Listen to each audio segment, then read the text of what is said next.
ഇപ്പൊ സാന്ദർഭികമായിട്ട് നമ്മൾ ഈ നാഗങ്ങളിലേക്കാണ് എത്തിയത്. അപ്പോൾ കേരളത്തിലെ ഏറ്റവും പ്രശസ്തമായൊരു നാഗക്ഷേത്രം എന്ന് പറയുന്നത് മണ്ണാറശാലയാണ്. അപ്പോൾ അവിടെ നാഗമാണോ സർപ്പമാണോ അവിടുത്തെ ആരാധന? എനിക്കറിയില്ല, അത് അവിടുത്തെ അമ്മ തീരുമാനിക്കേണ്ടത്. അത് നേരത്തെ അങ്ങ് പറഞ്ഞുകൊണ്ട് രണ്ടുണ്ടാവാൻ സാധ്യതയാണ്. കാരണം വെച്ചാൽ അത് അത്രയും പ്രധാനപ്പെട്ട സ്ഥലമായിട്ട് അതെ നമ്മുടെ ശരീരത്തിലുള്ളതെല്ലാം ഉണ്ടാകുന്നുണ്ട്. നാഗം എന്ന് പറഞ്ഞാൽ വളരെ അപൂർവമായിട്ടുണ്ടാകുന്നത്. തറവാടുകളിലൊക്കെ അത്രയും പഴയ തറവാടുകളിലേക്കാണ് ഈ പറഞ്ഞ നാഗക്ഷേത്രം നമ്മൾ സാധനം വരാൻ സാധ്യതയില്ല. സർപ്പങ്ങളിനായിരിക്കും സാധ്യത കൂടുതൽ. നമ്മുടെ ശരീരത്തിൽ തന്നെ യഥാർത്ഥത്തിൽ സഹസ്രകോടി എന്നൊക്കെ വേണമെങ്കിൽ പറയാം. അത്രയും സംഖ്യയിലുള്ള നാഗങ്ങളുണ്ട്, അല്ലെങ്കിൽ സർപ്പങ്ങളുണ്ട്. അതാണ് ഇപ്പോഴാണ് ഒരു വ്യത്യാസം നമ്മൾ പറയുന്നത്. അപ്പൊ നാഗങ്ങളെ ധരിക്കുന്ന പരമശിവൻ ആണ് നമ്മുടെ ഒരു പ്രധാനപ്പെട്ട ദേവത. എന്നാൽ അതേപോലെ തന്നെയാണ് എല്ലാവരിലും ഉണ്ട്. പ്രാണന്റെ, പ്രപഞ്ചത്തിലെ പ്രാണന്റെ ആദ്യത്തെ രൂപമാണ്. ഉദാഹരണത്തിന് പുരുഷബീജം പോകുന്നത്. അപ്പോൾ ആ ബീജം തന്നെയാണ് ഉത്തമമായ അവസ്ഥയിലേക്ക് കുണ്ടലിനിയിൽ ഉറങ്ങിക്കിടന്ന ഊർജത്തിന്റെ രൂപത്തിൽ അത് പിന്നെ ഉണർന്ന് ഈ 6 പത്മങ്ങളും ഭേദിച്ച്, സഹസ്രാര പത്മം ഭേദിച്ച് പുറത്ത് ചാടുന്നത്, അയാൾ സമാധിയാവുമ്പോൾ പുറത്ത് ചാടുന്നത് ഇതേ നാഗം തന്നെയാണ്, ശ്രേഷ്ഠമായിട്ടാണെന്ന് മാത്രം. ആ നാഗം തന്നെയാണ് ആ ഭൂമിയുടെ ഊർജം, അല്ലെങ്കിൽ പാമ്പുകാവ് അല്ലെങ്കിൽ നാഗാവരണം. അത് ഞാൻ പറഞ്ഞു വന്നത് ഈ മോഡേൺ സയൻസിന് യഥാർത്ഥത്തിൽ അതിനെ കുറിച്ചാണ് പറയുന്നത്, ഈ നാഗത്തിന്റെ രൂപത്തിലുള്ള ഊർജം. അതുപോലെ തന്നെ ഈ നാഗത്തിന്റെ ഹുഡ് പൊസിഷൻ, അതിൽ നിന്ന് വരുന്ന ഊർജ്ജമാണ് ഏറ്റവും ശ്രേഷ്ഠമായ ഊർജ്ജമാണെന്ന് ക്രിലിയൻ ഫോട്ടോഗ്രാഫി വെച്ച് തെളിയിക്കപ്പെട്ടതായിട്ടും പറയുന്നുണ്ട്. അപ്പോൾ ഇത്രയും വലിയ ഒരു നാഗ ഊർജം ശാസ്ത്രം അംഗീകരിക്കുന്നു. നമ്മുടെ ബാക്കിയുള്ള എല്ലാത്തിലും പറയുന്നു, നമ്മൾ ആരാധിക്കുന്ന ദേവതകളുടെ ഏറ്റവും വലിയൊരു ഇതായിട്ട് നാഗത്തിന് സ്ഥാനം കൊടുക്കുന്നെങ്കിലും, അപ്പോൾ കേരളത്തിൽ ഈ നാഗ ആരാധനയ്ക്ക് യഥാർത്ഥത്തിൽ അതിന് വേണ്ടത്ര പ്രാധാന്യം കൊടുക്കുന്നുണ്ടോ? അപ്പോൾ ഉദാഹരണത്തിന് നമ്മൾ പറഞ്ഞു കഴിഞ്ഞാൽ നാഗപ്പാട്ട് വായിക്കുന്ന ഒരു പ്രത്യേകമായ ജാതി വിഭാഗമുണ്ട്. അപ്പോൾ അവർ യഥാർത്ഥത്തിൽ ഈ പറയുന്ന പുള്ളുവൻ്റെ വീണയും പുള്ളുവക്കുടവും ഒക്കെ വെച്ചുകൊണ്ട് അവരിങ്ങനെ ചെറിയ രീതിയിലൊന്നും വീട്ടിപ്പാടുന്നതല്ലാതെ ഈ നാഗ ആരാധനയ്ക്ക് നമ്മൾ വേണ്ടത്ര പ്രാധാന്യം കൊടുക്കുന്നുണ്ടോ? അല്ലെങ്കിൽ ആ പ്രാധാന്യം കൊടുക്കാതിരിക്കുന്നത് ഏതെങ്കിലും പ്രത്യേകമായ ഒരു കാലഘട്ടത്തിന് ശേഷമാണോ? അപ്പോൾ അതുകൊണ്ടുണ്ടായ നമുക്കുണ്ടാകുന്ന അപജയങ്ങൾ എന്തൊക്കെയാണെന്നുള്ളത്. നാഗാരാധനയ്ക്ക് ഏറ്റവും പ്രാധാന്യം കൊടുത്തിരുന്ന സ്ഥലമാണ് കേരളം. അതെ, എല്ലാ ക്ഷേത്രങ്ങളിലെയും ഉത്സവങ്ങൾക്ക് പുള്ളുവത്തിയും പുള്ളുവനും കൂടി വീണക്കുടവും മറ്റേ വയലിൻ പോലെയുള്ള അതുമായിട്ട് വന്നിട്ട് എല്ലാ വീടുകളിലും വന്നത് ആവൂറുമാടി പോകുമായിരുന്നു. അത് പിന്നെ അവരുടെ പിൻതലമുറയിലെ ആൾക്കാരെ എല്ലാറ്റിനോടും പുച്ഛവും പരിഹാസം വന്നതുപോലെ അവർക്ക് മാത്രമായിട്ട് അത് ഒഴിവാകാനൊന്നും പോകില്ല. പാരമ്പര്യ തൊഴിൽ ചെയ്യാനാണ് നമുക്ക് ഏറ്റവും നാണക്കേട്. ആശാരിയുടെ മകൻ ആശാരി പണിക്ക് പോകാനേ ബുദ്ധിമുട്ടുള്ളൂ, 8 മണിക്ക് പോകാൻ ഒരു ബുദ്ധിമുട്ടില്ല. ഇതുപോലെ അവനവൻ്റെ തൊഴിൽ ചെയ്യാൻ എന്തോ ഒരു നാണക്കേട് എന്നുള്ള മട്ടിലേക്ക് ഈ രാഷ്ട്രീയ സംവിധാനങ്ങളെല്ലാം പ്രേരിപ്പിച്ച് മനസ്സിൽ വിഷം കയറ്റിയിട്ട് അത് മാത്രം പേര് ചെയ്യില്ല. അതായത് എനിക്ക് കച്ചവടമാണ് അറിയെങ്കിൽ കച്ചവടം മാത്രം ഞാൻ ചെയ്യില്ല, ബാക്കി എല്ലാ പണിയും ചെയ്യും, എല്ലാറ്റിലും തോൽക്കും ചെയ്യും. അപ്പൊ അങ്ങനത്തെ ഒരു അവസ്ഥയിൽ പരാജയപ്പെട്ടവരുടെ ഒരു വലിയ സമൂഹമായിട്ട് ഹിന്ദു മാറാനുള്ള കാരണം കുലാചാരങ്ങൾ തന്നെയാണ്. അപ്പൊ ഇവിടെ നാഗക്ഷേത്രങ്ങളിൽ നാഗങ്ങളുടെ പൂജയും ആരാധനകളും ഗംഭീരമായിട്ട് നടന്നിരുന്നു. ഓരോ ക്ഷേത്രങ്ങളിലും ഉത്സവ സമയത്ത് വീടുകളിൽ പുള്ളവൻ വന്നിട്ട് വായിച്ചു പോയിരുന്നു. ഇന്നും നിങ്ങളൊരു പാമ്പങ്കാവ് വിൽക്കാൻ നോക്കിക്കോളൂ, നിങ്ങളൊരു സ്ഥലം വിറ്റോളൂ, മുസ്ലിമും ക്രിസ്ത്യാനിയും ഹിന്ദു ഒക്കെ വന്ന് വാങ്ങും. നിങ്ങളൊരു പാമ്പങ്കാവ് വിൽക്കാൻ വെച്ച് നോക്കി, കാര്യങ്ങൾ വാങ്ങാൻ നോക്കി നോക്കും, തൊട്ടില്ല അതിൽ. കാരണം അതിൽ തൊട്ട് കഴിഞ്ഞാൽ മേല് പൊട്ടി കളയുന്നതും കുഷ്ഠം വരുന്നതും വെള്ളപ്പാണ്ട് വരുന്നതും ആസ്മ വരുന്നതും സകലമായ അസുഖങ്ങളും ബുദ്ധിമുട്ടുള്ളവർക്ക് കൃത്യമായിട്ട് അറിയാം. ഇനി ഇതിനെ ആവാഹിച്ചു കൊണ്ടുപോകാമെന്ന അഹങ്കാരത്തിൽ വന്ന കുറെ നമ്പൂതിരിമാരുണ്ട് ജില്ലകളിൽ നിന്ന്. ഇവരുടെ അതോറിറ്റി ആയിട്ടുള്ള നാഗങ്ങളെയും വ്യാപാരങ്ങൾ അവർ വീട്ടിൽ നിന്ന് ദുരിതങ്ങൾ കയറാൻ തുടങ്ങിയപ്പോൾ അവർ നിർത്തിയപ്പോൾ പരിപാടി. ഇപ്പൊ ആവാഹനൊക്കെ നിർത്തിയതായിട്ടാണ് കേട്ടത്. കാരണം കൊണ്ടുപോകാൻ പറ്റില്ല ഇതിനെ. എങ്ങനെ നിങ്ങളുടെ വീട്ടിൽ വന്നിട്ട് നിങ്ങളുടെ അടുത്ത് ഞാൻ പറയണത് നിങ്ങൾ ഇത്രയും കുറച്ചു കാലം അവിടെയാണ് താമസിക്കേണ്ടത് എന്ന് പറഞ്ഞാൽ നിങ്ങൾ അഥവാ നിങ്ങൾ ബലമായിട്ട് കൊണ്ടുപോയാൽ പോലും നിങ്ങൾ ശപിച്ചിട്ടില്ല വരുള്ളൂ. കൊണ്ടുപോയാലും ശപിക്കും, ഇറക്കി വിട്ട വീട്ടിനെയും ശപിക്കില്ലേ. അപ്പൊ പാമ്പുകളോട് കളിച്ചവർക്കൊക്കെ പണി കിട്ടിയിട്ടുള്ളതാണ് ചരിത്രം. ഇപ്പോഴും അത് വളരെ ശക്തമായിട്ട് തന്നെ കേരളത്തിലുണ്ട്. ഇനി ഇതൊരു ചികിത്സാ സമ്പ്രദായം കൂടിയായിരുന്നു. അതായത് പുള്ളുവന്റെ വീണയിലെ കമ്പി അല്ലെങ്കിൽ പുള്ളുവത്തിലെ കുടത്തിലെ നാര് എന്ന് പറയുന്നത് ഔഷധങ്ങൾ അരച്ച് പിടിപ്പിച്ച ഒരു കമ്പിയാണ്. അത് അതിൽ മീട്ടുമ്പോൾ അതിൽ നിന്നും ഉണ്ടാകുന്ന നാദം, ആ നാദം കേട്ടാൽ നമ്മുടെ ശരീരത്തിൽ അസുഖങ്ങൾ മാറുമായിരുന്നു. നാഗകോപം, സർപ്പശാപം തുടങ്ങിയുള്ള സകലമാസ എവിടെ മുമ്പിലിരിക്കുന്ന ആൾക്കല്ല, ആ നാദം എവിടേക്ക് എത്തുന്നുണ്ട് അവിടേക്ക് ശബ്ദരൂപത്തിൽ നടത്തിയ ഒരു ചികിത്സയായിരുന്നു ഇവരുടെ പാട്ട് എന്നുള്ളത്. പക്ഷെ ഇന്ന് അവർക്ക് പോലും അത് ഏത് ഔഷധം തേക്കണം എന്ന് അറിയില്ല. കാരണം അവരുടെ ആചാര്യന്മാർ പറഞ്ഞു കൊടുക്കുന്നപ്പോൾ അവരെ പരിഹസിച്ചു. അച്ഛനല്ല ഭ്രാന്തുണ്ടെന്ന് വെച്ച് ഒഴിവാക്കി, ചെയ്തില്ല, അറിവ് നഷ്ടപ്പെടുന്നില്ല ഇവിടുത്തെ അറിവില്ല. എന്നാലും പുതിയ ആൾക്കാർക്ക് പലർക്കും അറിയില്ല. അപ്പൊ അതുകൊണ്ട് അത് ഒരു കുറവുണ്ടായിട്ടൊന്നുമില്ല. വെറുതെ മണ്ണാർശാലെന്ന് പോയി നോക്കി തിരക്കുറവുണ്ടോ നോക്കൂ.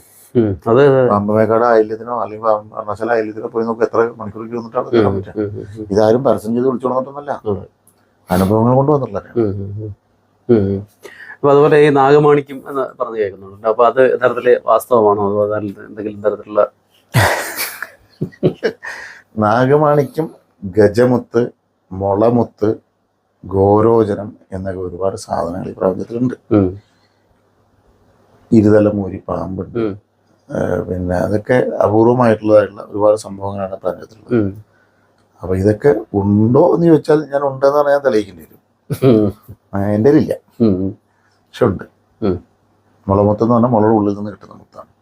കടലിലെ ചിപ്പിയിൽ നിന്ന് കിട്ടുന്ന പോലെ മുളയിൽ കിട്ടുമ്പോൾ മുളമുത്ത് കിട്ടും. പക്ഷെ അത് ഇത് കേട്ടില്ല. ഗജമുത്ത് എന്ന് പറഞ്ഞത് ആനയുടെ വസ്ത്രത്തിൽ നിന്ന് കിട്ടുന്നതാണ്. പക്ഷെ അതിനുവേണ്ടി ആന ഓടിപ്പോയി കൊന്നാൽ കിട്ടുന്നില്ല. അത് അതിന്റെ സമയത്ത് വന്നു ചേരേണ്ടവരിൽ വന്നു ചേരേണ്ടതാണ്. അല്ലാതെ നേടാൻ ശ്രമിച്ചാൽ പണിയും കിട്ടും. നാഗമാണിക്യവും ഉണ്ട്. നാഗമാണിക്യത്തിന്റെ വെളിച്ചം കടന്നുപോയ വഴികൾ, അതായത് കൃത്യമായി സഞ്ചരിക്കുമ്പോൾ ആ വെളിച്ചം കടന്നു പോയത് കൃത്യമായി കണ്ടിട്ടുള്ള ഒരുപാട് പേരെ എനിക്ക് നേരിട്ടറിയാം. ഞാൻ കണ്ടിട്ടില്ല. ഞാൻ വള്ളിയമ്മ ഇന്റർവ്യൂ ചെയ്യാൻ പോയപ്പോഴും പഴയന്നൂരിൽ വൈദ്യരെ ഇന്റർവ്യൂ ചെയ്യാൻ പോയപ്പോൾ അവർ ആദ്യം പറഞ്ഞത്, നമ്മളിതുവരെ പുറത്ത് പറയാത്തൊരു കാര്യം എന്ന് പറഞ്ഞത് ഈ വെളിച്ചമാണ്. പക്ഷെ നമുക്ക് പുറത്ത് പറയാൻ പറ്റും. ഞാൻ ആകാശവാണി കണ്ടിട്ട് ഇന്റർവ്യൂ ചെയ്യാൻ വേണ്ടി പോയത്. ഒരു ആദിവാസി ചികിത്സകാരൻ, അവർ വീട്ടിന് മുറ്റത്ത് ഈ സാധനം വന്നിട്ടുള്ളതിനെ കുറിച്ചൊക്കെ പറഞ്ഞിട്ടുണ്ട്. അത് ഒരാളല്ല കണ്ടിരിക്കുന്നത്, അത് വീട്ടുകാരെ കണ്ടിട്ടുണ്ട്. അങ്ങനെ ഒരു സാധനം വരില്ല. അതായത് ഞാൻ അന്വേഷിച്ചിട്ട് എനിക്ക് കണ്ടെത്താൻ പറ്റാതിരുന്ന, അത് കഥകളിൽ പറയുന്നതിൽ കണ്ടെത്താൻ പറ്റാതിരുന്ന ഒരു സാധനം എന്ന് പറയുന്നത് വ്യാളി എന്ന് പറഞ്ഞ സാധനം അമ്പലത്തിനുണ്ട്. ഈ സാധനം ഈ പ്രപഞ്ചത്തിൽ എവിടെയുള്ളതായിട്ട് അങ്ങനെ ഒരു കഥ എവിടെയും ഉണ്ടായിരുന്നു എന്നുണ്ട്. പക്ഷെ അങ്ങനെ ഇരിക്കുമ്പോൾ എൻ്റെ ഒരു കൂട്ടുകാരി അയച്ചു തന്നു വ്യാളിയെ കുറിച്ചൊരു ലേഖനം വന്നു. ശരഭം എന്ന് പറഞ്ഞതാണോ? ശരഭം അല്ല, ശരഭം എന്തോ ആയിക്കോട്ടെ. ശരഭം എന്നൊരു സങ്കല്പം ഉണ്ടെങ്കിൽ നമ്മളിപ്പോ ബാക്കിയെല്ലാം തന്നെ മുരുകന്റെ വാഹനം മയിലാണെന്ന് പറയുമ്പോൾ മയിൽ കൂടി ഉണ്ട്. ഈ പറഞ്ഞ പാമ്പ് ഇതാണെന്ന് പറയുമ്പോൾ പാമ്പ് കൂടി ഉണ്ട്. എല്ലാറ്റിനും കൃത്യമായിട്ടൊരു ഉദാഹരണം നമുക്ക് ഇവിടെ പറയാം. പക്ഷെ വ്യാളിക്കൊരു ഉദാഹരണം കിട്ടാതിരിക്കുമ്പോഴാണ് ഏതോ ഒരു പുസ്തകത്തിൽ നിന്ന് ഏതോ ഒരു നാട്ടിൽ ഇങ്ങനത്തെ ഒരു ജീവി ഉണ്ടായിരുന്നു. അത് നമ്മുടെ ദിനോസറൊക്കെ പോലത്തെ ജീവി സംസാരിച്ചത്. കാരണം ഈ സിംഗപ്പൂരും ചൈനയിലെല്ലാം പോലെ ഡ്രാഗൺ ഒക്കെ ഉണ്ടായിരുന്നു. ഇല്ലാത്തൊരു സാധനമൊന്നും ആരും സങ്കല്പിക്കാൻ സാധ്യതയില്ല. അതായത് പണ്ട് നസീർ മറ്റേ കളരിപ്പയറ്റ് കഥയിലൊക്കെ നസീർ ഇങ്ങനെ പറന്ന് കെട്ടിടത്തിന് മുകളിലേക്ക് പോകുന്ന ആലിന്റെ മുകളിൽ കൂടെ പറക്കണം കാണുമ്പോൾ നമ്മൾ ചിരിച്ചിട്ടുണ്ട്. നമ്മൾ ചിരിക്കാൻ കാരണം നമുക്ക് അതിനെക്കുറിച്ച് അറിവില്ലാഞ്ഞിട്ടാണ്. കാരണം അവരുടെ ശരീരത്തിൽ യോഗ ചെയ്തിട്ട് ആകാശ തത്വം എന്ന് പറയുന്ന അല്ലെങ്കിൽ വായു തത്വം ഉയർത്തി കഴിഞ്ഞാൽ അവർക്ക് പറക്കാൻ പറ്റും, ശരീരഭാരം മാറ്റാൻ പറ്റും. അങ്ങനെ ഇപ്പോ ഔണ്ണിക്ക എന്ന് പറഞ്ഞൊരു വൈദ്യൻ ഉണ്ടായിരുന്നു കുന്നോളം ഭാഗത്ത്. ഔണ്ണിക്ക നേരിട്ട് പറഞ്ഞിട്ടുള്ള സാധനമാണ്. ഔണ്ണിക്ക 80-90 വയസ്സിലെ ഈ ബൈക്കിലൊക്കെ എൻഫീൽഡിലൊക്കെ പറപ്പിച്ച് പോകുന്നൊരു വൈദ്യരായിരുന്നു. അദ്ദേഹത്തിന്റെ ഗുരുനാഥൻ മേല് മുഴുവൻ എണ്ണ തേച്ച് തോർത്ത് കൊടുത്തിട്ട് മേല് മുഴുവൻ എണ്ണ തേച്ചിട്ട് തോർത്താളൊരു തോർത്ത് വാങ്ങും. ഭാര്യ വിളിച്ചിട്ട് ആ തോർത്തെടുക്കുക എന്ന് പറയുന്നത്. ആ തോർത്ത് വാങ്ങിയിട്ട് അദ്ദേഹം പറന്നിട്ട് കുളത്തിലേക്ക് പോയത് ഔണ്ണിക്ക കണ്ടിട്ടുണ്ടെന്ന്. എന്നിട്ട് കുളി കഴിഞ്ഞിട്ട് പറന്നിട്ട് തിരിച്ചു വരും ചെയ്യുന്നത്. ഇത് ഔണ്ണിക്ക നേരിട്ട് കണ്ടിട്ടുണ്ട്. ഔണ്ണിക്ക വളരെ സ്വാഭാവികമായിട്ട് പറഞ്ഞു, ഞാൻ കണ്ടിട്ടില്ല. ഇപ്പൊ ഇത് പറഞ്ഞാൽ കേൾക്കുന്ന ആൾക്കാർ പോലും ഞാൻ തള്ളാന്നേ പറയുള്ളൂ. പക്ഷെ ഔണ്ണിക്ക് കള്ളം പറയേണ്ട കാര്യമില്ല. അത് വിറ്റ് ആശാനൊക്കെ നിൽക്കുന്ന ആളും അല്ലാതെ ഔണ്ണിക്ക് പറഞ്ഞു, ഞാൻ എന്റെ ഗുരുനാഥനിൽ കണ്ടിട്ടുണ്ട്, എനിക്കത് സ്വാഭാവികമായിട്ട് സാധനമായിട്ടാണ് തോന്നി. അദ്ദേഹത്തിന് എല്ലാം കഴിവുണ്ടായിരുന്നു. അങ്ങനെ കഴിവുണ്ടായിരുന്ന ഒരു സമൂഹത്തിൽ അന്നത്തെ സിനിമയിൽ അത് അവർ പ്രസന്റ് ചെയ്തിരുന്നുള്ളൂ. ശങ്കരാചാര്യന് ഈ ഇത്രയും സ്ഥലങ്ങള് കാൽനടയായിട്ട് പോയി ചെയ്തു തീർക്കാനും പറ്റില്ല. ഊർജവും മാസും തമ്മിൽ ഈ സമയം MC Square ഒക്കെ എന്നോ ഇവിടെ കളിച്ചു കഴിഞ്ഞ ആൾക്കാർ. ഊർജം ലോകത്ത് ഇതുപോലെ കളിച്ച ഒരു ലോക ജനതയില്ല. എന്നാൽ ഊർജ്ജത്തിനെ അങ്ങോട്ട് മാറ്റിയിട്ട് മാസാക്കി പറഞ്ഞ ദേവത ഉണ്ടാക്കിയിട്ടുണ്ട്. ദേവതയും തിരിച്ചു വീണ്ടും ഊർജ്ജം ഉണ്ടാക്കിയിട്ടുണ്ട്. ഇവയൊക്കെ സർപ്പ മഹാഭാരത യുദ്ധത്തിൽ പറഞ്ഞ സകല ആയുധങ്ങളുടെയും പുറകിൽ കിടക്കുന്ന ആഗ്നേയാസ്ത്രം, വരുണാസ്ത്രം, പശു, അങ്ങനെ ഓരോരോ അസ്ത്രങ്ങൾ വരില്ല. ഇതെല്ലാം ഒരു ഊർജ്ജത്തിനെ വെച്ചിട്ടാണ് കളിച്ചത്. പക്ഷെ ഇത് കേൾക്കുമ്പോൾ നമ്മൾ ഈ അമർചിത്രത്തിലേക്ക് തമാശ പോലെ കണ്ടിട്ടുള്ളതാണ്. നമ്മളുടെ അസ്ത്രം എന്ന് പറയുമ്പോഴത്തേക്ക് ഇരുമ്പ് വെച്ചുണ്ടാക്കിയ ഒരു 50 അർത്ഥത്തിലാണ് അവർ എടുക്കുന്നത്. പക്ഷെ അങ്ങനെയല്ല, എന്റെ പിറകിലൊരു മന്ത്രമുണ്ടല്ലോ. മന്ത്രവാദ കളത്തില് കളം വരച്ച്, പാശുപതാസ്ത്ര കളം വരച്ച് അതിൽ ചെരാത് കത്തിച്ച് വെച്ച് കഴിഞ്ഞാൽ ഇവിടെ നിന്ന് അസ്ത്രം പോകും. സൂക്ഷ്മത്തിലാണ്. അതായത് നേരിട്ട് ധനവിദ്യ ചെയ്യുന്നത് പോലെ, കളരിപ്പയറ്റിൽ ആയുധം കൊണ്ട് അല്ല ശരീരം കൊണ്ട് ചെയ്യുന്നത് പോലെ അതിനും അപ്പുറത്തേക്ക് സൂക്ഷ്മതലത്തിൽ ശത്രുവിന് നേരെ അസ്ത്രം അയക്കുന്നത്. ഇതിൽ ദീപം കത്തിച്ചാൽ ഇവിടുന്ന് അസ്ത്രം പോകും, അവന് കൊള്ളും. അതാണ് ഒരു പുല്ലെടുത്തിട്ടാണല്ലോ പാണ്ഡവായ ജപിച്ച് അയക്കുമ്പോഴല്ലേ അത് ബ്രഹ്മ ഇതാകുന്നതൊക്കെ കൊള്ളുന്നുണ്ടല്ലോ. അതിന്റെ കഴിവ് ഞാൻ നേരത്തെ പറഞ്ഞ പോലെ ചരിത്രം നമ്മൾ പഠിപ്പിച്ചതിന്റെ കുഴപ്പമാണ്. നമ്മുടെ ഈ അസ്ത്രം എന്ന് പറയുമ്പോഴത്തേക്ക് മറ്റേ ഈ ഇരുമ്പ് വെച്ചുണ്ടാക്കുന്ന കൂർത്ത അറ്റമുള്ള ഒരു സാധനമാണ് എന്ന് വിചാരിച്ച് അതാണ് അവിടെയാണ് കുഴപ്പം അത്രയും പറ്റിയത്. അല്ലെ, നമ്മളുടെതെല്ലാം മോശമാണ് എന്ന് പാഠപുസ്തകങ്ങളോട് പഠിപ്പിച്ചു. പിന്നെ അന്ധവിശ്വാസം എന്ന് പറഞ്ഞ സാധനം, ഹിന്ദുക്കൾ വിശ്വസിക്കുന്ന എല്ലാം അന്ധവിശ്വാസം. അപ്പുറത്ത് ഈ മറ്റേ ചന്ദ്രനെ വാളുകൊണ്ട് മുറിച്ചൊന്നും ഇപ്പുറത്ത് മറ്റേ പാമ്പ് ആപ്പിൾ കൊണ്ടുവന്നുള്ള കഥ ഇതൊന്നും അന്ധവിശ്വാസം നിങ്ങൾ പറഞ്ഞിട്ടില്ല. അത് അതിനെക്കുറിച്ച് ആരും പരാമർശിക്കുക, അതൊന്നും കണ്ടില്ല. അതൊന്നും ഹിന്ദുക്കളുടെ നെഞ്ഞത്ത് കയറുക എന്നുള്ളത് ഹരമാക്കിയെടുത്തുള്ള ഹിന്ദു നാമധാരികൾ, മുസ്ലിമും ക്രിസ്ത്യാനി എന്നല്ല എന്തിനെ പറ്റി പറയണത്. ഹിന്ദുവായിട്ട് ജനിച്ച് എൻ്റെ എല്ലാ സ്വാതന്ത്ര്യവും അനുഭവിച്ച് ആ ആനന്ദത്തിൽ നിന്നിട്ടാണ് കുറ്റം പറയുന്നത്. അതിനാണ് അവർ മതേതരം എന്ന് വിളിക്കുന്നത്. മറ്റുള്ളതിനൊന്നിനും ഒരു കുഴപ്പമില്ല. നമ്മൾ തന്നെ നമ്മളെ അവഹേളിച്ച് എല്ലാ അറിവുകളും കൈമോശം വന്ന അവസ്ഥയിലാണ്. പക്ഷേ ഭാരതത്തിലെ അറിവുകൾ കൈമോശം വരില്ല. കാരണം നാദരൂപത്തിലാണ് ഇവിടുത്തെ അറിവുകളെല്ലാം കിടക്കുന്നത്. അത് ഇവിടെ മുഴുവൻ ഉള്ളതാണ്. ഇത് ഞാൻ കുഴിച്ചെടുത്തൊന്നല്ല. എന്നിലേക്ക് അറിവ് വരാൻ ഞാൻ തീരുമാനിച്ചിട്ടുണ്ടെങ്കിൽ അത് എന്നിലേക്ക് വന്നിരിക്കും. അതിന് ലോകത്തെ എവിടെയെങ്കിലും ഒരു ഗുരു ഇരുന്നാൽ മതി എന്നാണ്. നമ്മുടെ ആചാര്യ ശർമ്മ അദ്ദേഹം പറഞ്ഞു. അപ്പൊ ഇതെല്ലാം മുകളിലുണ്ട്, നമുക്ക് ഡൗൺലോഡ് ചെയ്തെടുക്കാന്നാണ് പറയുന്നത്. നമ്മളതിലേക്ക് വേണ്ടി തയ്യാറായാൽ മാത്രം മതി എന്ന് പറയുന്നത്. അപ്പൊ ഇങ്ങനെ പറഞ്ഞ ഈ ഗജമുത്തും ഈ മുളമുത്തിനെ കുറിച്ച് എന്തെങ്കിലും രണ്ടു വാക്ക് കൂടെ പറയാമോ? കാര്യം ഞാൻ കേട്ടിട്ടില്ല. അതിലേക്ക് പോകാതിരിക്കുന്നത് ചിലതൊക്കെ നമ്മൾ നിഗൂഢമായിട്ടാണ് വെക്കണം. കാരണം അങ്ങനെ ഒന്നും ഉണ്ടെന്ന് പറഞ്ഞാൽ അല്ലാതെ എവിടെയെങ്കിലും എന്റെ പരാമർശങ്ങൾ ഉള്ളതായിട്ടുണ്ടോ? ഞാൻ ആദിവാസികളുടെ ഇടയിൽ പോയിട്ട് ഇതിനെക്കുറിച്ച് സംസാരിച്ചില്ല. എനിക്ക് ഇത്തരം കാര്യങ്ങൾ ഞാനതൊന്നും വിശ്വസിച്ചിരുന്ന ആളല്ല.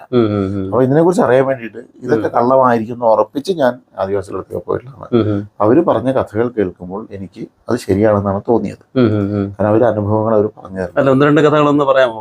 അല്ല, അവര് ഗജമത്തുണ്ട് ഈ ആനയിലെന്ന് അവർക്ക് മനസ്സിലായിട്ട് അവരതിനെ ഒബ്സർവ് ചെയ്തുകൊണ്ടിരിക്കുന്ന നേരത്ത് അത് കൃത്യമായിട്ട് ആ ഗജമത്ത് കിട്ടിക്കഴിഞ്ഞാൽ ഞങ്ങൾ ഇന്ന സ്ഥലത്ത് പ്രതിഷ്ഠിച്ച് ദേവതയായിട്ട് കണക്കാക്കാൻ തീരുമാനിച്ചത്. ആ ആന ചരിക്കുന്ന സമയത്ത് ഇവരടുത്ത് വന്ന് കിടന്നതിനെ കുറിച്ചൊക്കെ പറയുന്നുണ്ട്. അവരതെടുത്ത് പിന്നെ പ്രതിഷ്ഠിച്ചു എന്നൊക്കെ പറയുന്നത് അവര് പറയുന്നു. കാട്ടിനുള്ളിൽ അങ്ങനെ സ്ഥലമുണ്ട്, അവിടെ ആരും പോയില്ല എന്നൊക്കെ പറഞ്ഞിരുന്നു. ഞാൻ പറഞ്ഞത് എന്നെ അവിടെ കൊണ്ടുപോകുന്ന അവർ കൊണ്ടുപോയില്ല. കാരണം ഞാൻ വന്തവാസിയാണ്, ആദിവാസിയല്ല. അപ്പൊ അങ്ങനത്തെ ഇവര് പറയുന്ന കഥകളിലൂടെ നമുക്കത് എടുക്കലേ ഉള്ളൂ. പിന്നെ വേറൊന്നുണ്ട്, ഞാനൊരു കഥാകൃത്തായതുകൊണ്ട് ഇല്ലെങ്കിൽ ഉണ്ടെന്ന് വിശ്വസിക്കാൻ എനിക്ക് ഇഷ്ടം. കാരണം അതിന്റെ പിന്നിലൊരു കാൽപ്പനികതയും ഒരു ഭംഗി ഫാന്റസിയും ഒരു സൃഷ്ടിയുണ്ട്. അതുകൊണ്ട് അത് ഉണ്ടായിരിക്കാനാണ് സാധ്യത എന്ന് വിശ്വസിക്കാനാണ് എനിക്കിഷ്ടം. അപ്പൊ ഈ നാഗങ്ങളുമായിട്ട് ബന്ധപ്പെട്ട് തന്നെ ഒരു ചോദ്യം ചോദിക്കുക. അതായത് മറ്റൊന്നുമല്ല, നമ്മുടെ ഈ കുണ്ടലിനിയിൽ ഇരിക്കുന്ന മൂന്നരച്ചിട്ടുള്ള ഒരു പെൺപാമ്പ് എന്ന് പറയുന്ന ഒരു ഇതിന് പറയുന്നു. അപ്പോൾ ഇതും യഥാർത്ഥത്തിൽ നമ്മൾ ഈ പറയുന്ന നാഗാരാധനയും ഈ ഒരു സമ്പ്രദായമായിട്ട് എന്തെങ്കിലും കണക്ഷൻസ് ഉണ്ടോ? ഉണ്ടല്ലോ. ഇപ്പൊ ഒരു ഭൂമിയിൽ ഇപ്പൊ 9.8 ഗ്രാവിറ്റേഷൻ ഫോഴ്സ് 9.8 എന്ന് പറയുന്നില്ലേ, അത് ഈ റൂമിൽ 9.8 തന്നെയല്ലേ, പുറത്ത് 9.8 അല്ലേ, ഇന്ത്യയിൽ മൊത്തം 9.8 അല്ലേ. അപ്പൊ അത് മാക്രോ ആണോ മൈക്രോ ആണോ? അതുപോലെ പ്രപഞ്ചത്തിനൊരു നാഗമുണ്ടെങ്കിൽ ആ പ്രപഞ്ചത്തിന്റെ ഭാഗമായി എല്ലാറ്റിലും ഒരു നാഗമുണ്ട്. നായയിലും പട്ടിയിലും പൂച്ചയിലൊക്കെ നാഗുണ്ട്, നമ്മളിലും ഉണ്ട്. അത് നാഗമുണ്ടെന്ന് തിരിച്ചറിഞ്ഞ് വിശേഷ ബുദ്ധി കൊണ്ട് അതിനെ തിരിച്ചറിഞ്ഞ് അതിനെ ആരാധിച്ച് അതിനെ ഉണർത്തി അതിനെ പുറത്തേക്ക് എടുക്കാൻ കഴിയുന്നവർ ഈ പറഞ്ഞ സിദ്ധന്മാരെന്ന് പറയാം. അത് വീണ്ടും പ്രപഞ്ചത്തേക്ക് തിരിച്ചു കൊടുക്കണം. പാമ്പങ്കാവായിട്ടും നാഗക്കാവായിട്ടും തിരിച്ച് പ്രപഞ്ചത്തേക്ക് കൊടുക്കണം എന്നാണ് എൻ്റെ ഒരു കണക്കൂട്ടൽ. അല്ലാണ്ട് അത് ഏതെങ്കിലും ഒരു വ്യക്തിയുടെ മാത്രമുള്ളതല്ല, ആർക്കും ഇതിനെ എടുക്കാൻ പറ്റും. കാരണം കേരളത്തിൽ പവർ സ്റ്റേഷൻ ഉണ്ടാക്കിയിട്ടുള്ള സ്ഥലത്തിന്റെ പേര് മൂലമറ്റം എന്നാണ്. അപ്പൊ അതിന് പേരിട്ടുണ്ട് വിദ്യാർത്ഥി. കേരളം മുഴുവൻ കൊടുക്കാവുന്ന വൈദ്യുതി ഒളിഞ്ഞിരുന്ന വെള്ളത്തിൽ ആ ഭൂമി ഉപയോഗിച്ച് സൃഷ്ടിച്ച ആള് മൂലമറ്റം. അതാണ് നമ്മൾ മൂലമറ്റമാണ് കുണ്ടലിനി. നമുക്ക് ഉണർത്താവുന്നതാണ്. ലോകത്തിന് മുഴുവൻ വെളിച്ചം കൊടുക്കാവുന്ന അവസ്ഥയിലേക്ക് നമുക്ക് മാറാൻ കഴിയും. അപ്പൊ യഥാർത്ഥത്തിൽ ഞാൻ ചോദിച്ചു വന്ന കാര്യം ഇതാണ്. കാര്യം വെച്ചാൽ അപ്പൊ നമ്മുടെ യഥാർത്ഥത്തിൽ ഒരു മനുഷ്യൻ ജീവിച്ചിട്ട് ഏറ്റവും ഒടുവിൽ അവന്റെ ഒരു ഇതെന്ന് പറഞ്ഞാൽ ഏറ്റവും സഹസ്രാരപത്മത്തിലെത്തുക, മോക്ഷത്തിലെത്തുക, അല്ലെങ്കിൽ പ്രപഞ്ചത്തിലേക്ക്, ഇങ്ങനെയൊക്കെയുള്ള പല രീതിയിൽ നമ്മൾ പറയുന്ന ആ ഒരു സെൽഫ് ആക്ച്വലൈസേഷൻ ആണ്. അപ്പോൾ നാഗങ്ങളുടെ ഊർജം പൂർണ്ണമായിട്ടും നിലനിൽക്കുന്ന ഒരു ഭൂമി, നമ്മളതിൻ്റെ ചെറിയ രൂപത്തിലുള്ള നാഗങ്ങൾ അങ്ങ് പറഞ്ഞ പോലെ സർപ്പവും നാഗവും നമ്മുടെ ശരീരത്തിൽ ഒഴുകുന്നു. നമ്മുടെ ഏറ്റവും സൂക്ഷ്മമായ രൂപത്തിൽ നമ്മുടെ പ്രാണൻ അല്ലെങ്കിൽ നമ്മുടെ ഈ പറയുന്ന ഏറ്റവും വലിയ ചൈതന്യം കുണ്ടലിനിയിൽ ഇരിക്കുന്ന നാഗമായിട്ടിരിക്കുന്നു. അപ്പോൾ യഥാർത്ഥത്തിൽ നാഗങ്ങൾക്ക് വേണ്ടിയുള്ളതാണോ ഈ ഭൂമി, അല്ലെങ്കിൽ നാഗങ്ങളുടെ എന്തെങ്കിലും തരത്തിലുള്ള പ്രത്യേകമായ ഒരു ഒരു സമ്പ്രദായത്തിന് വേണ്ടി സൃഷ്ടിക്കപ്പെട്ടതാണോ ഭൂമി എന്നൊരു ചോദ്യം. അല്ല, അങ്ങനെ ഒരാൾക്ക് വേണ്ടിയുള്ളതല്ല ഭൂമി. ഈ ഭൂമി എല്ലാവർക്കും വേണ്ടിയുള്ളതാണ്. നമ്മൾ എല്ലാത്തിനെയും ഗുരുവായി കണക്കാക്കിയിട്ട് ഇപ്പൊ ഭഗവത്ഗീതയിൽ 22 ഗുരുക്കന്മാർ അങ്ങനൊരു ഭാഗം വരുന്നത് മഹാത്മത്തില്. അപ്പൊ അതില് ഭഗവത്തില് അപ്പോ ഒരു നായയിൽ നിന്ന് നമ്മൾ എന്തൊക്കെ പഠിക്കണം എന്ന് വെച്ചാൽ നായയുടെ വിശ്വസ്തത, നായയുടെ അലർട്ട്നെസ്, പിന്നെ എന്താ പറയാ നല്ലതിനെ മാത്രം സ്വീകരിക്കാനുള്ള കഴിവ്. അപ്പൊ നായ നമുക്ക് ഗുരുവായിട്ട് സ്വീകരിക്കാം. പക്ഷെ നായയിൽ നിന്ന് സ്വീകരിക്കാൻ പാടില്ലാത്തതും നായ എന്ന ഗുരു പഠിപ്പിക്കുന്നത്. അത് തന്നെ ഇണചേരലാണ്. ഒരു രഹസ്യ സ്വഭാവം ഇല്ലാതെ നമ്മൾ റോട്ടിൽ നിന്നിട്ടാണ് ഇണചേരുന്നത്. അപ്പൊ അതും ഗുരു പഠിപ്പിക്കുന്നുണ്ട്, ഏത് എടുക്കരുതെന്ന്. അപ്പൊ എന്ത് എടുക്കാമെന്നും എന്ത് എടുക്കരുതെന്നും പഠിപ്പിക്കുന്നത് ഗുരുക്കന്മാരാണ്. അപ്പൊ അതുകൊണ്ട് ഈ പ്രപഞ്ചം എല്ലാവർക്കും ഉള്ളതാണ്. ഏതിൽ നിന്ന് എന്ത് നമ്മൾ എടുക്കണമെന്ന് നമ്മളെ പഠിപ്പിക്കുന്ന ഗുരുക്കന്മാരാണ് ഇവരെല്ലാവരും. അതിൽ നാഗങ്ങളിൽ നിന്നും നമ്മൾ പഠിക്കേണ്ടതുണ്ട്. വെറുതെ ഒരു ലോജിക്ക് വെച്ച് ആലോചിച്ചാൽ നമ്മൾക്ക് ഭൂമിയുമായിട്ട് എന്താ ബന്ധം? ഒരു ശരീരത്തിന്റെ ഒരു ഭാഗം നമ്മൾ ഭൂമിയിൽ തൊടാതെയാണ് നടക്കുന്നത്, ചെരുപ്പിട്ടാണ് നടക്കുന്നത്. നാഗം പൂർണ്ണമായും അതിന്റെ ശരീരം ഭൂമിയിൽ തൊട്ടാണ് നടക്കുന്നത്. എന്താണെങ്കിലും ഭൂമിയിൽ സംഭവിക്കുന്ന എന്ത് മാറ്റവും ഏറ്റവും കൃത്യമായിട്ട് അറിയുന്നത് പാമ്പിനായിരിക്കും. പാമ്പിന് കൈയില്ല, കാലില്ല, എന്നിട്ട് നമ്മൾ ഏറ്റവും കൂടുതൽ പേടിക്കുന്നത് അതിനെയാണ്.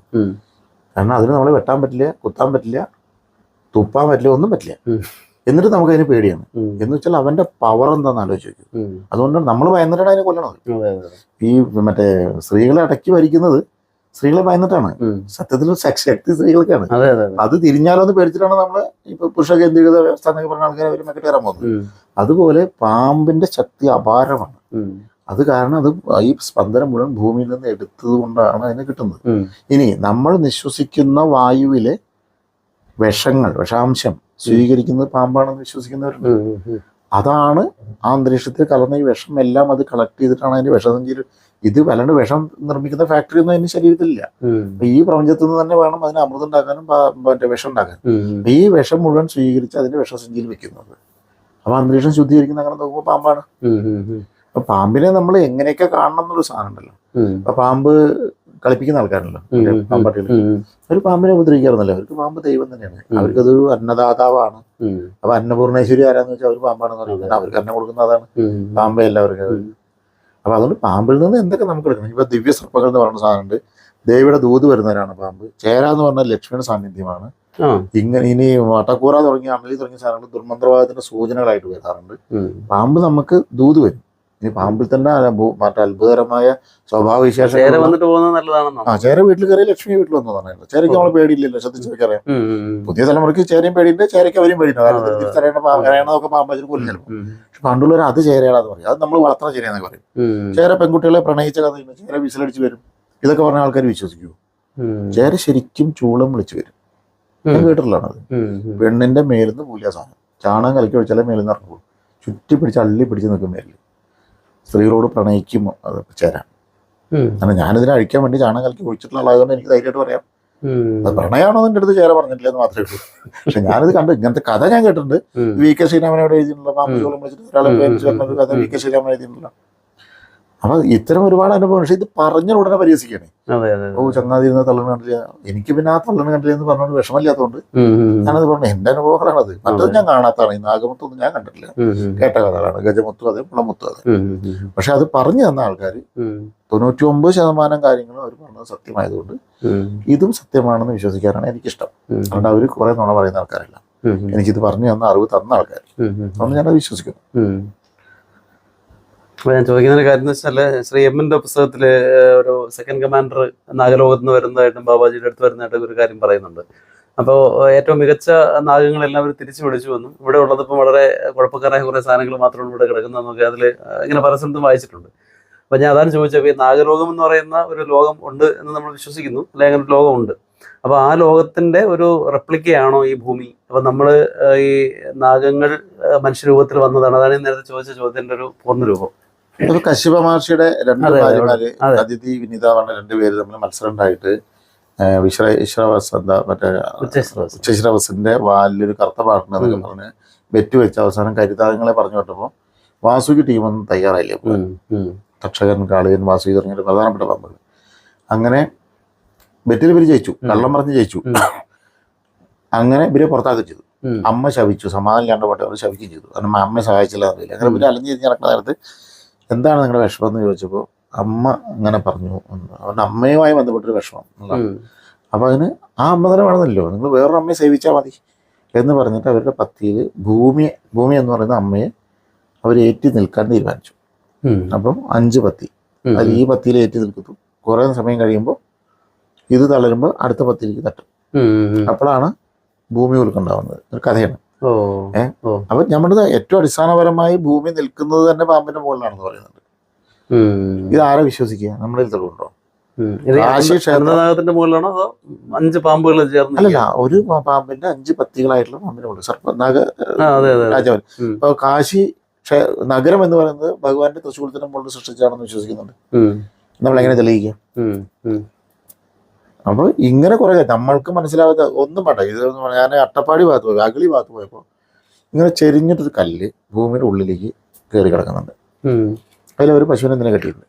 അപ്പോൾ ഞാൻ ചെയ്തത് ഇങ്ങനെ ഒരു കല്ല് ഇങ്ങനെ നിൽക്കുന്നത് എന്താ വെച്ചപ്പോൾ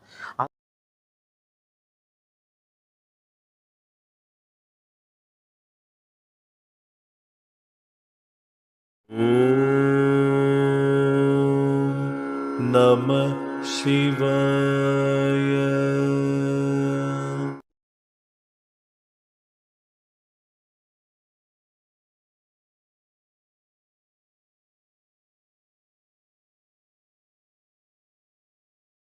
അത് ഭൂതാണങ്ങൾ എറിഞ്ഞപ്പോൾ വീണിട്ടുള്ളതാണ്.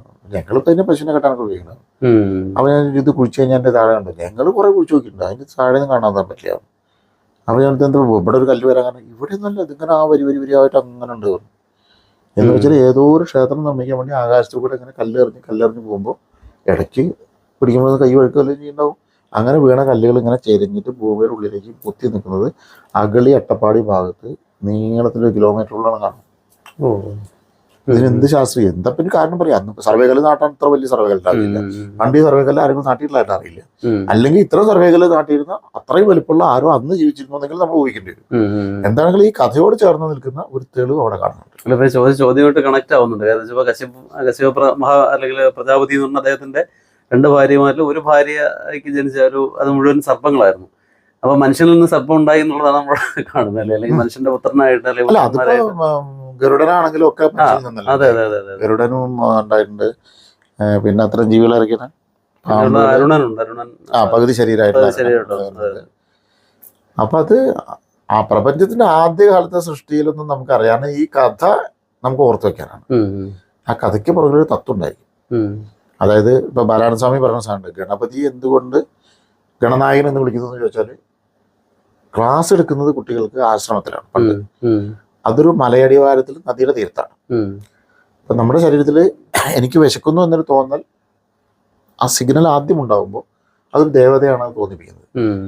നിനക്ക് വിശക്കുന്നുണ്ടെന്ന് വേറൊരു ദേവതയാണ് ഉറപ്പിക്കുന്നത്. നീ പോയി ചോദിക്കുക എന്നാലേ ഭക്ഷണം കിട്ടുള്ളൂ വേറൊരു ദേവത വീണ്ടും പ്രേരിപ്പിക്കുന്നു.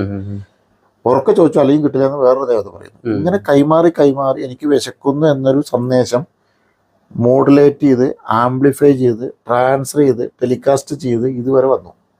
വാഗ്ദേവതയ്ക്ക് കൊടുത്തിട്ടില്ല. അപ്പോഴേക്കും ഒരുപാട് ദേവതകൾ ഈ പണിയെടുത്തിട്ടുണ്ട് നടത്താൻ. അവസാനം വാഗ്ദേവതയ്ക്ക് കൊടുത്തു. വാഗ്ദേവതയ്ക്ക് കൊടുക്കുമ്പോൾ കറക്റ്റ് മോഡുലേഷനിലല്ല എങ്കിൽ അമ്മേ ചോറ് എടുക്കുന്ന പറഞ്ഞാൽ പോയി പണിയാക്കാൻ പറയും. അമ്മയ്ക്ക് വിശക്കുന്നു ചോറുതാന്ന് പറഞ്ഞാലേ കിട്ടുള്ളൂ. അപ്പൊ ആ മോഡുലേഷൻ വരെ കറക്റ്റ് ആക്കിയിട്ട് ദേവത വിട്ടിട്ടുണ്ട്. വാഗ്ദേവതയ്ക്ക് ട്രാൻസ്ഫർ ചെയ്ത് കൊടുത്തു. അപ്പോൾ ഒരു ദേവതകളുടെ കൂട്ടത്തിനെ നിയന്ത്രിച്ചത് ഗണനായകൻ ഗണപതി. അപ്പൊ കൂട്ടത്തിനെ റെപ്രസെന്റ് ചെയ്യാൻ ആശ്രമത്തിലെ കുട്ടിക്ക് എന്താണ് കിട്ടുക? ആൾക്കൂട്ടല്ലേ അവിടെ, പശുക്കളുടെ കൂട്ടല്ലേ അവിടെ ഒരു സ്ഥിരം കാണുന്ന കൂട്ടം ആനക്കൂട്ടാണ്. അപ്പൊ ആനെ റെപ്രസെന്റ് ചെയ്തിട്ട് വെച്ചു. വിക്ടോറിയൽ റെപ്രസെന്റേഷൻ ആണത്. അപ്പൊ കുട്ടിക്ക് ഒരു കൂട്ടം എന്ന് പറയുമ്പോഴേക്കും ആനക്കൂട്ടം ഓർമ്മ വന്നു. അപ്പൊ അതിന്റെ ചീഫായിട്ടുള്ള ആളെ ഇതിനൊക്കെ നയിക്കുന്ന ആളായിട്ട് ഓർമ്മ വന്നു. അങ്ങനെ കഥയിലേക്ക് കണക്ട് ചെയ്ത് വെച്ചു. ആ കഥ അവൻ ജീവിതത്തിൽ മറക്കില്ല. ഇനി അതിന്റെ തത്വം പ്രതികരണം ശാസ്ത്ര പ്രതികരണം. ഗണപതി ശരീരത്തിൽ എവിടെ ഇരിക്കണം, എന്തുകൊണ്ടത് വിഗ്രഹങ്ങൾ മാറ്റാനും വിഗ്രഹങ്ങൾ കൊടുക്കാനും ഗണപതിക്ക് കഴിയുന്നു, ഏറ്റെടുപ്പോൾ എന്താണ് ശരീരത്തിൽ സംഭവിക്കുന്നത്, ലെഫ്റ്റ് ബ്രെയിൻ എന്താണ്, റൈറ്റ് ബ്രെയിൻ എന്താണ്, ഇങ്ങനത്തത് നമ്മൾ അതൊന്ന് കണ്ടെത്തണം. കഥ എന്ന് പറയുന്നത് എളുപ്പം പഠിപ്പിക്കാൻ ഫോർമുലയാണ്. അത് സ്ട്രൈറ്റ് പറഞ്ഞാൽ മതി, ഇതാണ് അതിന്റെ കാര്യം എന്ന് പറഞ്ഞാൽ. പക്ഷെ മറന്നു പോകും. മറക്കാതിരിക്കാനാണ് അതിനെ കഥയിൽ കെട്ടിയിട്ട് പറയുന്നത്. കഥ എപ്പോഴും നമ്മൾ കശ്യപന്റെ വിനീതരൊക്കെ കഥയായിട്ട് ഓർത്തു വെക്കാൻ കാരണം അത് കഥയായതുകൊണ്ടാണ്. അതിന്റെ സയൻസ് പറഞ്ഞാൽ നമ്മൾ മറന്നുപോയിട്ടുണ്ടാവും. ഇനി അതിൽ നിന്ന് നമ്മൾ അതിന്റെ തത്വവും ശാസ്ത്രവും നമ്മൾ വേർതിരിച്ചെടുക്കേണ്ടതാണ്. പണ്ട് വിദ്യാഭ്യാസ സമ്പ്രദായത്തിൽ അതുണ്ടായിരുന്നു. കുട്ടികൾക്ക് കഥ പറഞ്ഞു കൊടുത്ത് അടുത്ത വിദ്യാഭ്യാസത്തിലേക്ക് കടക്കുമ്പോഴേക്കും ഇതൊക്കെ പറഞ്ഞു കൊടുത്തിരുന്നു. പക്ഷെ ഇന്ന് LKG UKG വരെ കുട്ടികൾക്ക് നമ്മൾ കഥ പറഞ്ഞു കൊടുക്കുന്നത് പിന്നെ അവന് ഇതായിട്ട് യാതൊരു ബന്ധമില്ല. ഇതിലെ തത്വവും ശാസ്ത്രവും അവനിൽ നിന്ന് മിസ്സായിരിക്കുകയാണ്. കഥ മാത്രമായി മാറി. അതുകൊണ്ടാണ് നമ്മളിപ്പോൾ ആ കഥയിൽ പറഞ്ഞു നിൽക്കുന്നത്. കഥ കഴിഞ്ഞ് എന്താണെന്നുള്ളത് നമുക്ക് പറഞ്ഞാൽ വിദ്യാഭ്യാസ സമ്പ്രദായത്തിൽ ആചാര്യന്മാർ വന്നിട്ടില്ല. അത് വന്നാൽ ഇതിനൊക്കെ ഉത്തരമാണ്, ഈ ചോദിച്ചതിനൊക്കെ ഉത്തരം. അതെ അതെ. അപ്പൊ നമ്മൾ നേരത്തെ പറഞ്ഞു വെച്ചതിൽ ഈ ഹൈന്ദവ സംസ്കാരം യഥാർത്ഥത്തിൽ അടുത്തൊരു തലമുറയ്ക്ക് ഇപ്പം പലപ്പോഴും ഞാൻ എല്ലാവരോടും പറയുന്നൊരു കാര്യമാണ്. കാര്യം നമ്മളൊരു കൾച്ചറൽ കാരിയർ ആണെന്ന് പറയും. ഇപ്പം നമ്മൾ കൊണ്ടുവന്ന കുറേ സാധനങ്ങൾ നമ്മുടെ അടുത്ത തലമുറയ്ക്ക് കൊടുത്തിട്ട് പോകുക എന്നൊരു ജോലിയാണ്. ഇപ്പൊ കേരളത്തിലെ കുഴപ്പമെന്ന് വെച്ചാൽ കേരളത്തിലെ ബുദ്ധിജീവികളെല്ലാം മരിക്കാറാവുന്നവരെ ഭയങ്കര റാഷണലിസ്റ്റുകളും മരിക്കാറാവുമ്പോൾ പെട്ടെന്ന് രഹസ്യമായിട്ട് പോയി എന്ത് ചെയ്യുന്നു, അവര് ഈശ്വര ഇന്ത്യയിലേക്ക് പോകും. പക്ഷെ അടുത്ത തലമുറയ്ക്ക് അത് കാണാൻ പറ്റുന്നില്ല. അവരെപ്പോഴും വിചാരിച്ചു വെച്ചിരിക്കുന്നത് ഇവരെല്ലാം അങ്ങനെ ജീവിച്ച് മരിച്ചു. നല്ല കുറി വരച്ചിട്ട് തന്നെയാണ് നന്നായിട്ട് കുറി. അതെ അതെ. പക്ഷെ അത് വെളിയിൽ പറയുമ്പോൾ കൃഷ്ണഭക്തിയായിരുന്നു. അതാ ഞാൻ പറഞ്ഞത്. ഇപ്പോഴത്തെ പല ആൾക്കാർ രഹസ്യമായിട്ടൊക്കെ ചെയ്യുന്നുണ്ടെന്നും പറയുന്നുണ്ട്. പക്ഷെ അവർ പരസ്യമായിട്ട് ചെയ്യാത്തതുകൊണ്ട് അപ്പൊ നമ്മൾ ആലോചിക്കുമ്പോഴത്തേക്ക് ഇത്രയും ഈശ്വരൻ നടത്തിയ ആൾക്കാരെല്ലാം സെറമോണിയൽ പരേഡും കിട്ടി വലിയ കാര്യമായിട്ട് അവർ ഇതായി പോകുന്നു. അപ്പോൾ അത് നമ്മുടെ ഇടയിൽ ഒരു വലിയൊരു ഇമ്പാക്റ്റ് ഉണ്ടാക്കുന്നുണ്ട്. രണ്ട്, ഈ ഹൈന്ദവ മതത്തിലെ തന്നെ ആചാര്യസ്ഥാനത്തിരിക്കുന്ന പല ആളുകളും തമ്മിൽ പരസ്പരം ഒരു ക്ലാഷ്. ഈ അടുത്ത കാലത്ത് തന്നെ ഏറ്റവും ടോപ്പ് പൊസിഷനിലിരിക്കുന്ന രണ്ടുപേര് തമ്മിൽ ചെറിയൊരു വാഗ്വാദം ഉണ്ടായി. അപ്പോൾ ഇടയ്ക്ക് എൻ്റെ ഒരു സുഹൃത്തിനോട് ചോദിച്ചൊരു ചോദ്യമാണ്. അപ്പം മാതാ അമൃതാനന്ദമയും പൂജ്യ ഗുരുദേവ് ശ്രീ രവിശങ്കർജിയും ഈ ഇദ്ദേഹം സദ്ഗുരു അദ്ദേഹം ഒരു വേദിയിൽ എന്തുകൊണ്ട് വരുന്നില്ല, എന്തുകൊണ്ട് വന്നിട്ട് ഒരുമിച്ച് കാര്യങ്ങൾ സംസാരിക്കുന്നില്ല? അത് അങ്ങ് ഇങ്ങനെ നോക്കിക്കാണുന്നു. ഈ എനർജി വേരിയേഷനൊക്കെ ഉണ്ടാവും, അത് ഞാൻ ഇല്ലെന്ന് പറയുന്നില്ല, പക്ഷേ എങ്കിലും അതൊരു ആവശ്യമല്ലേ എന്നുള്ളതാണ്. അലോപ്പതിയും ആയുർവേദവും ഒരുമിച്ച് ചികിത്സിക്കാൻ പറ്റുമോ? ചില സ്ഥലങ്ങളിൽ ചെയ്യുന്നുണ്ട്. അതെങ്ങനെ ചെയ്യാൻ പറ്റും? അല്ല, അത് ഈ ഒരു സിസ്റ്റം ഉണ്ടല്ലോ, നമ്മളെ ഈ എന്താ പറയുക, എല്ലാം കൂടെ മിക്സ് ചെയ്ത് ചെയ്യുന്നൊരു പരിപാടി ഉണ്ട്. ഒരുമിച്ച് എല്ലാം കൊടുക്കുന്ന ഒന്ന് നമ്മുടെ ശരീരത്തിന്റെ പ്രതിരോധ സംവിധാനത്തിന് ഉയർത്തി ശരീരത്തിനെ കൊണ്ട് ചികിത്സിക്കുന്നതാണ് ആയുർവേദം. മറ്റത് നിങ്ങളുടെ പ്രതിരോധ വിഷയം നമുക്ക് വിഷയമേ അല്ല. ഞങ്ങൾ മരുന്ന് തന്നിട്ട് ഇത് രണ്ടും നമ്മൾ ചേരില്ല. പിന്നെ ചേർക്കുന്നു എന്ന് പറഞ്ഞാൽ മണ്ടത്തരാണ്, ചേരില്ല. അപ്പൊ അതുപോലെ ഇവരുടെ ആശയങ്ങൾ തമ്മിൽ എന്തെങ്കിലും വൈരുദ്ധ്യം ഉണ്ടായിരിക്കും. ഹിന്ദുവിനെ ഇങ്ങനെയല്ല ഉദ്ധരിക്കേണ്ടത് ഇവർക്ക് തോന്നുന്നുണ്ടാവും, ഹിന്ദുവിനെ ഇങ്ങനെയാണോ ഉദ്ധരിക്കേണ്ടത് അവർക്കും തോന്നുന്നുണ്ടാവും. അപ്പൊ അവർ ഒരുമിച്ചിരുന്ന് കഴിഞ്ഞാൽ അവർ തമ്മിൽ തർക്കിക്കും. ഒരു കാരണം ആചാര്യന്മാരെ കുറിച്ചാണെങ്കിൽ. സാമുദായിക നേതാക്കളെ കുറിച്ചാണെങ്കിൽ ഇത് കച്ചവട കേന്ദ്രങ്ങളാണ്. സാമുദായിക നേതാക്കൾ കച്ചവടത്തിന് വേണ്ടി ഉണ്ടായിട്ടുള്ളതാണ്.